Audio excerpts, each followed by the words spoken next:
Hola mis amigos, bienvenidos a esta nueva clase de inglés. Yo soy Kike Rodríguez y ahora les traigo este video sobre los verbos en inglés.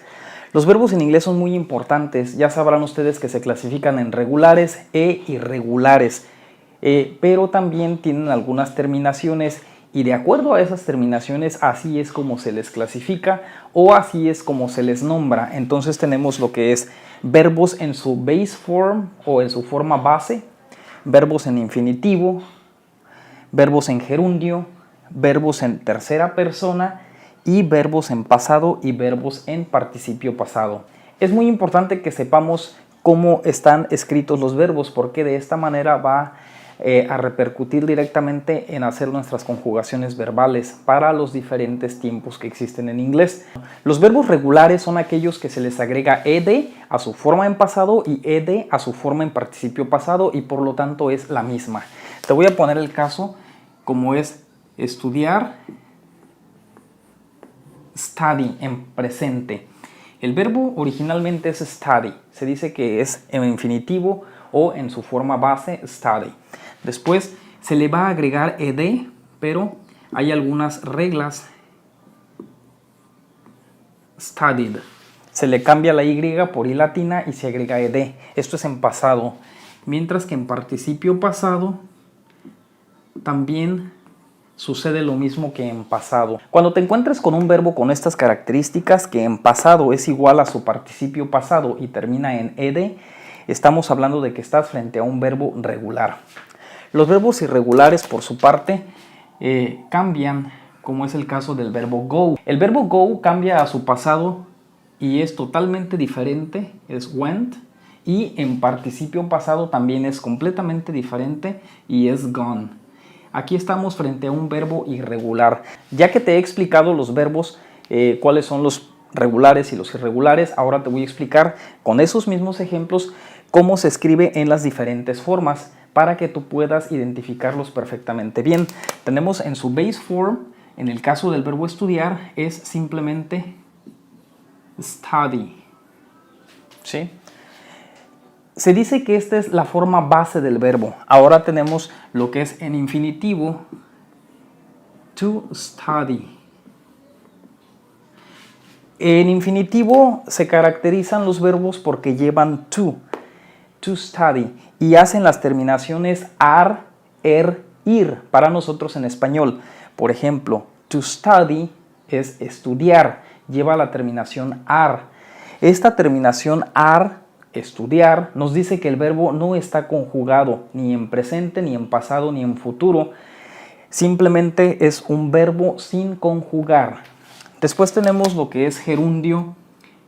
Aquí el verbo estudiar se le va a agregar la terminación ing o ing. Esta terminación nos dice que el verbo está en gerundio.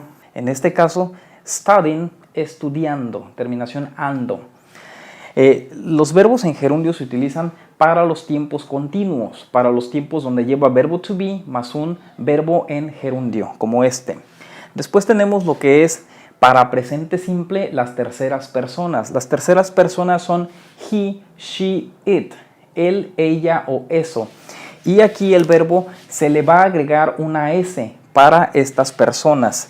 En este caso, el verbo estudiar nos quedaría studies. Aquí lo que sucedió fue que cambiamos la y por una i latina y se agrega es. Esto es para las terceras personas. No es lo mismo decir yo estudio, I study, a decir él estudia, he studies, o ella estudia, she studies. Ahora vamos al past, tiempo pasado.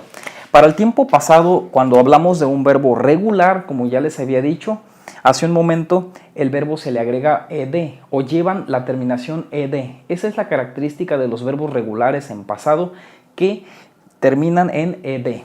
Entonces aquí tenemos studied, mientras que para su participio pasado también va a ser el mismo, va a ser studied. Ahora voy a presentarles un verbo irregular. Ya les había mencionado el verbo go, que es el verbo ir.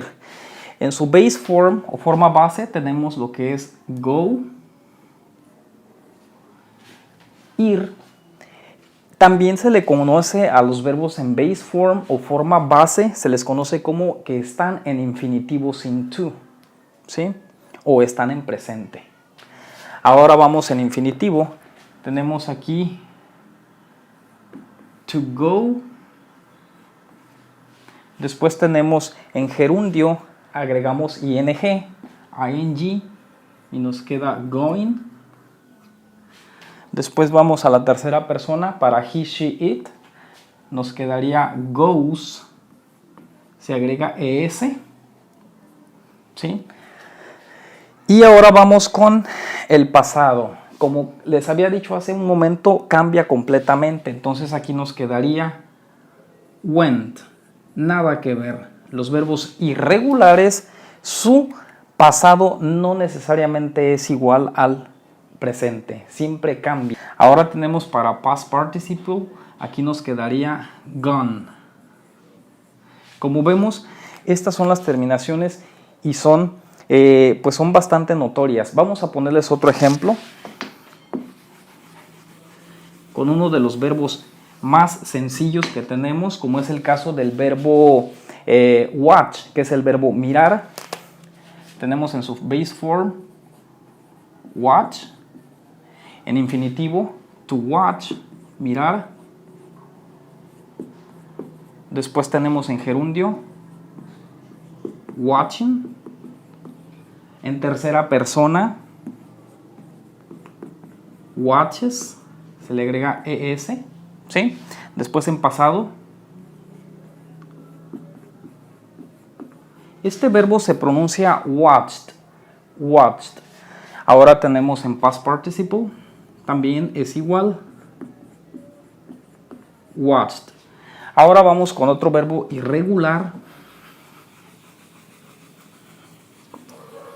como es el caso del verbo cantar. El verbo cantar es sing, sang, sung.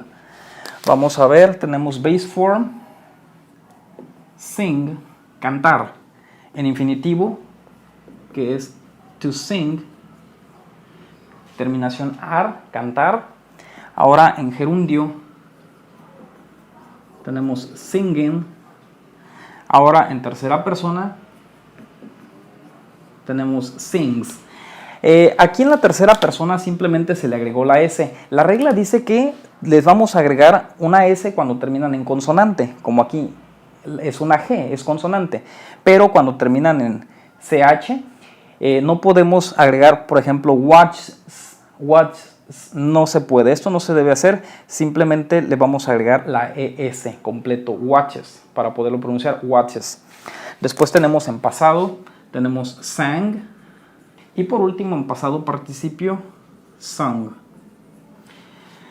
¿Quieren que les ponga otro ejemplo? Vamos a ver, ahora con el verbo jugar, el verbo play. En infinitivo, to play, jugar. En gerundio, playing, le agregamos ing. En tercera persona, plays. Por ejemplo, mi hermana juega, my sister plays. Después en pasado, played, le agregamos ed. Y en pasado participio también le agregamos ed y nos queda played. Ahora vamos con un verbo irregular, como es el caso del verbo get. El verbo get es conseguir, get, conseguir u obtener. En infinitivo, to get. Después en gerundio, el verbo get es un verbo particular porque es una sílaba estresada, o sea, una sílaba de pronunciación fuerte que termina en consonante antecedida por una vocal. Cuando tenemos este tipo de verbos, cuando los vamos a construir a gerundio, lo que se hace aquí es duplicar la consonante y nos quedaría getting, con doble T, getting, consiguiendo. En tercera persona, simplemente nos queda gets. Por ejemplo, my sister gets, mi hermana consigue. En pasado nos queda got, cambia completamente, y en participio pasado también cambia a got, aunque también es válido gotten. ¿Ok? Amigos, pues esto es todo. Es un video bastante corto, bastante sencillo. Si te gustó el video, por favor dale un like, compártelo con tus amigos, déjame un comentario aquí, una sugerencia. Nos vemos hasta la próxima. Adiós.